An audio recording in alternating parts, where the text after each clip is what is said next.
This is Squeaky-Voiced Teen. He has orange hair. Actually, he has brown hair. Sometimes gray hair. Wait, this guy has a squeaky voice too. Anyway, he works at Krusty Burger. Actually works at the ice cream parlor. No, he works at the movie theater. Let's just say he works pretty much everywhere. It's important he holds down a job so he can take his girlfriend to prom. Actually, he doesn't have a girlfriend. Luckily, he can be comforted by his mom, Lunch Lady Doris. Actually, these people are his parents. Well, I do know one thing for sure. He has a squeaky voice. This is the history of Squeaky-Voiced Teen. Oh boy, we got a weird one today. When it comes to Simpsons characters, there's a push and pull between talking about them as people, with specific relationships and status quo changes, versus the general archetype they play on the show. And with Squeaky-Voiced Teen, we are definitely hitting one of those extremes. This guy is all archetype, the representative of every teenage employee we've ever seen at various establishments. So, instead of wondering about Squeaky-Voiced Teen's hidden depths, I just want to see all the different situations they have put this guy in. Let's take a look at his resume. For the teen who has done a little bit of everything, let's go back to the beginning of his employment history.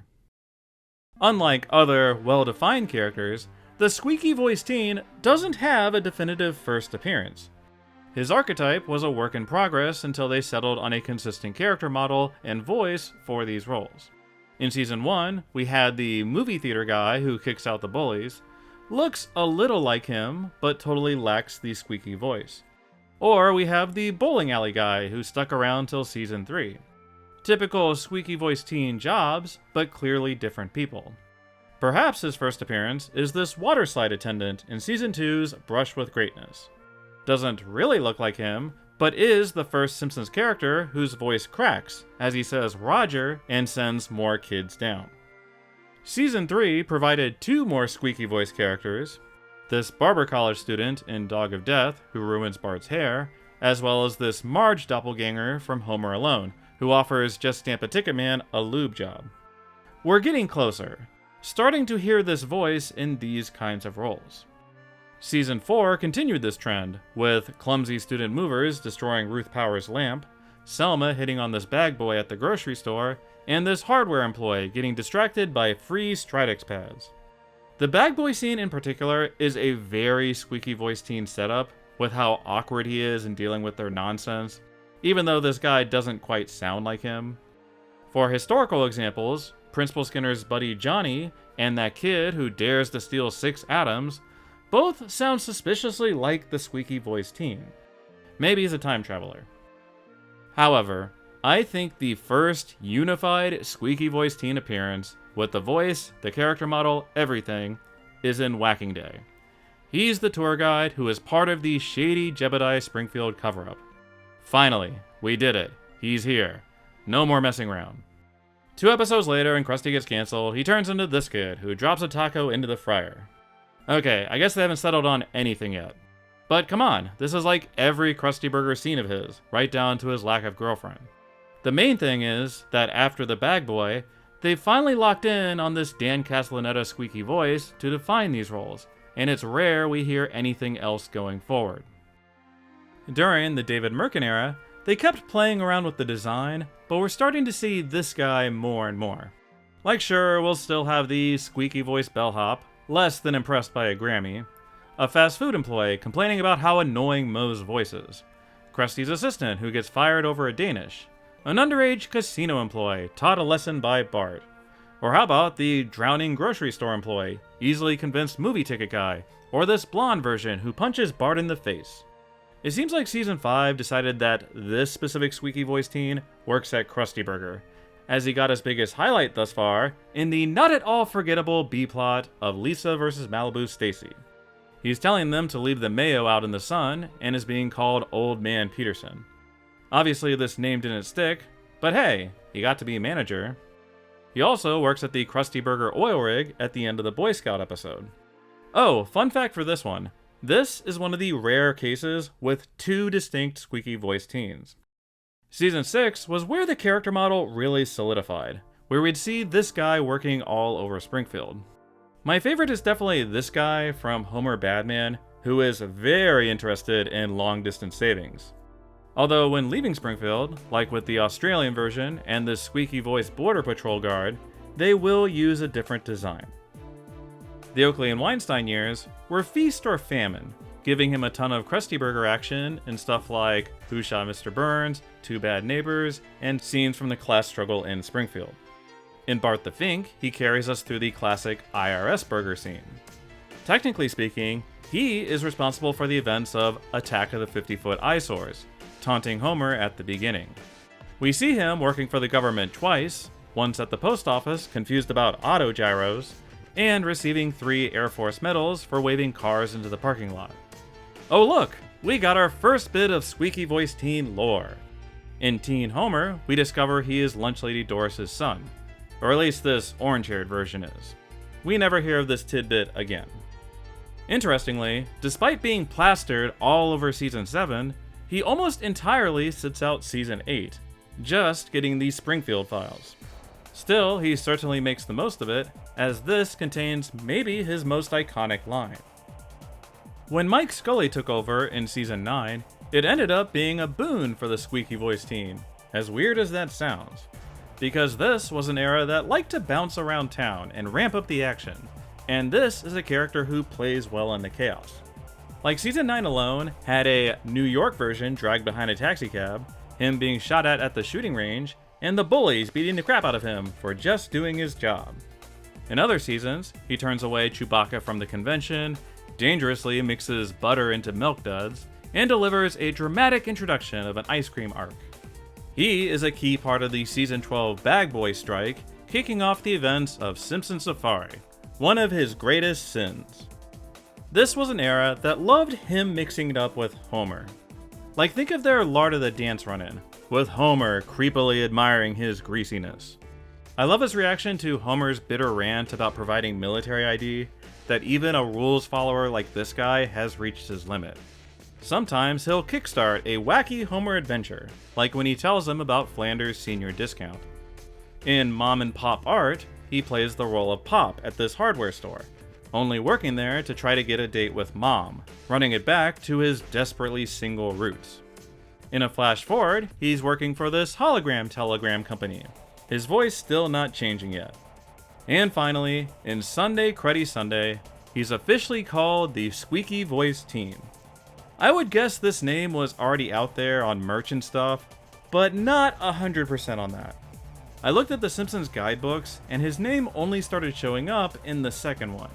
This might have been the first official public confirmation from the show. When Al Jean took over as showrunner, things were business as usual for the now named Squeaky-Voiced teen through the rest of the standard def era. However, they did seem to emphasize the teen part of his characterization more. He gets a couch gag where he's making out with this girl, he throws himself off of a cliff due to the cancellation of Futurama, lands on this guy, and is told he better be good at making out. He gets crushed by a chandelier, upset because he only has 45 minutes to get ready for prom. Seasons 17 and 18 have 2 of his darker jokes in this category. First, he and his fellow Stargate nerds surrounding Willie and maybe assaulting him because they think he's a woman? And then, in a Treehouse of Horror, gets eaten by Homer, asking to tell his friends that he died kissing a girl. Homer declines. They're definitely playing up the pathetic, horny teenager angle more, rather than strictly being a good work guy. In Season 20's Dangerous Curves, he actually scores a girlfriend for real named Beatrice. They seem to be in their adorable young love stage, although Homer suspects she's going to take him for a lot of money. Also, back in Season 15, he goes off with Edna Krabappel in the end, where she presumably watches his dad and brothers beat him up, so I guess he has that going for him too. But once again, they are emphasizing the teen in Squeaky-Voiced teen. After all, he was the T in Saskatagap, declaring with his deep voice, it's time to become a man. Now, to be clear, it's not like he turned into Milhouse during this era. We'd still see him at various places like pet stores, the ice cream parlor, and Krusty Burger. He had several epic run-ins with Homer during this era, like at the movie theater, confronting him with a giant Kit Kat bar, declaring, "This ends now." He sells Homer his first ribwitch in the Spelling Bee episode, witnessing Homer's drug-induced freakout, and later delivering the bad news about its limited window. In season 16, Homer gets him back, flying into a strangling rage when he brings Twizzlers instead of red vines. My favorite of their run-ins was this rental store scene where he patiently explains that there's no such movie as Chocolate Star Wars, and then checks the computer to confirm he exists. From a lore perspective, we discover there is a British Squeaky-Voiced teen, which is probably the best joke in the entire episode. There's a Latino Squeaky-Voiced teen too, who operates the Viking ship ride. Maybe it's better that this character stays away from ride operation in general. In season 18, we find out his name is Mr. Friedman, as he bosses around the bullies at the shoe store. Honestly, given their last run-in, they deserve to be taken down a peg. But this Friedman name didn't stick around. The fandom used to consider his real name Jeremy Friedman due to this and a season 5 deleted scene, but I never understood it. This wasn't like a Jeff Albertson thing where anything was confirmed at the time. Now that we've reached the HD era, there was a recent addition to the cast that did significantly affect the Squeaky-Voiced teen. It's time to talk about Shauna. She's Shauna, by the way. Finally, another character to do some of these odd jobs and mix it up with him. In season 23, Shauna's eye wanders to the Squeaky-Voiced teen, who Bart has to threaten into backing off. The following season, they started dating. At least for tonight. Tomorrow, she'll be with her other boyfriend, who is watching right now. They're working together at Marge's new sub shop, and she convinces him to quit when she's caught stealing money. They work for the city together in their monorail sky park. Shauna tricks him into letting Lisa into a movie for older ages, but does not seem to get invited to the big party later with the other teen characters. Dang. Shauna ended up getting the majority of his attention in the pathetic horny teen part of his characterization. The only non-Shauna joke I can think of is this one, where he declines Bart and Lisa untying all these bras. Somehow even the Squeaky-Voiced teen cannot escape Simpsons kink stories. Anyway, Shauna is a tricky character for him in the sense that she did give him a new person to interact with, but she did steal some of his random worker roles. He did fall off just a little in these later seasons. Now, things aren't all bad for him in modern Simpsons. In fact, quite recently, in season 36's Full Heart Empty Pool, he got his biggest spotlight ever. It opens with him getting ready in the morning, hyping himself up to ask Amy to the prom. He has a guinea pig with the same name.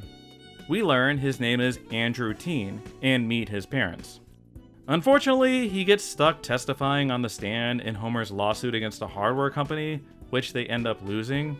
He did manage to leave a skywritten message for Amy though, and it looks like it worked, as the two happily walk together at the end of the episode, hand in hand. She kisses him, and we get a deep, oh my. I don't know if they're gonna stick with this Andrew Teen thing, but this is the closest thing to character depth we're probably ever gonna get with him. From a continuity perspective, we don't know that much, other than that somehow in the future, his voice still hasn't changed. Can't wait for a squeaky-voiced octogenarian. Interestingly, he does have a couple bits of continuity with Lisa in these later years, someone he almost never interacts with. At the end of season 32's 3 Dreams Denied, he gives her a free pretzel for her rousing performance at the mall, something she treasures forever and declares the best award she ever got. Aw, that's sweet. But later that same season, in another flash forward, she feels miserable working for him at Soy Dog on a Stick.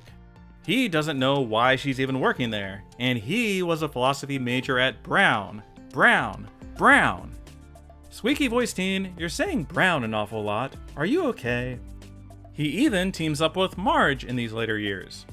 In season 30, he helps sneak her across the Canadian border, even coming up with a smooth explanation for the hair sticking out of his trunk. Wow, who would have expected Squeaky-Voiced teen to go above and beyond for Marge? Then in season 30, they're working together at this ghost kitchen. Squeaky-Voiced teen is working the pass, panicking and calling out orders. Marge, where the hell are my grilled cheeses? This guy ordering around anyone is always hilarious, and I can see why they keep doing it. My favorite thing about later era Squeaky-Voiced teen is just how random some of his scene partners are. Like, let's have him dress up like Guy Fieri and annoy comic book guy on a date. Or how about him delivering mail to Lighthouse weirdo Sideshow Bob and have them argue about the New Yorker. Now he's operating a Ferris wheel and arguing with Orson Welles? What? Now he's on a bowling team with Hans Moleman, Old Jewish Man, and Wendell. You know where he's never worked at? The Leftorium. Sure, let's add that to his resume. Ever wanted to see the Squeaky-Voiced teen, Fat Tony, and Ralph Wiggum in a scene together? Here you go. I really like this joke with Willie, where he thinks it's a sorting hat and asks where to go to college. Willie sorts him into Miami of Ohio, much to his disappointment. It's the Hufflepuff of pretentious Ohio universities. Now, obviously, Homer continued being the most common character he'll mix it up with. They interact so much, you could make a case for him being a Homer satellite character. I really enjoy their yogurt store interaction, where Homer stirs his tips into his treat. He kicks off the main conflict in Gone A.B. Gone, when he's stressed out at the Gulpin Blow and ends up burning Homer in the drive-thru, resulting in yet another lawsuit. At the movies, he'll deliver the bad news about high ticket prices, or ask them to leave after 2 hours, or frantically warn them about a fire, forgetting the organist inside. He'll tell Homer about a Japanese company buying out Krusty Burger, or get confused by multiplication when Homer wants 5 of everything he says. They team up in the season 35 premiere, where they hang out together and he bullies Kirk Van Houten. There's even a New Orleans version, who points him to all the different vomitoriums. I think Homer in particular highlights what's so great about the Squeaky-Voiced teen. He always gets put in these awkward and/or combative situations, where he has to grapple with how to do this job under these circumstances. He shows how businesses put young people in positions where they have a surprising amount of responsibility. You can laugh at him and his cluelessness, or you can laugh with him at the ridiculous situation presented. I think what's fun about the Squeaky-Voiced teen is what a rules follower he is. It's extremely rare that he just gives up and lets Homer get away with his idiotic scheme. You get the sense that Squeaky-Voiced teen really needs to hold down these stupid jobs, and is trying his best despite not knowing what to do all the time. I think that's really relatable for most people. It's not his fault the Rib Witch is discontinued. Get off his case. Even his lack of continuity fits The Simpsons well. That of course one person can't do all these things. This is clearly an amalgamation. Paradoxically, Squeaky-Voiced teen is less confusing than our more developed characters. It's interesting that The Simpsons didn't go for the surly, don't-give-a-shit personality like Shauna for this archetype. That's another major stereotype for teens, and it's nice that she fulfills that role. But because Squeaky-Voiced teen actually tries keeping things together, it opens him up for more comedic outcomes. He hits a nice balance of being able to play the straight man or the panicky reactor, depending on what is needed. It's an unglamorous role in the series, sure, but I kinda think the writers nailed it. I don't think there's a single bad Squeaky-Voiced teen appearance in the entire series. I'm serious. I'm kind of baffled at how consistently great he is in his role, while never really noticing him before. So here's to you, Squeaky-Voiced teen. Thank you for your service. Now give me my Krusty Burger. Let me know in the comments what you think of the Squeaky-Voiced teen and your favorite moments of his. Do you think this is all the same guy? Or is there some alien spitting out clones like Wise Guy? And, as always, let me know who I should cover in the next Simpsons Histories. The Squeaky-Voiced teen got a lot of love last time. But we have momentum behind Groundskeeper Willie, Duffman, Jasper, Database, and Bill and Marty. Is that last one even possible, I wonder?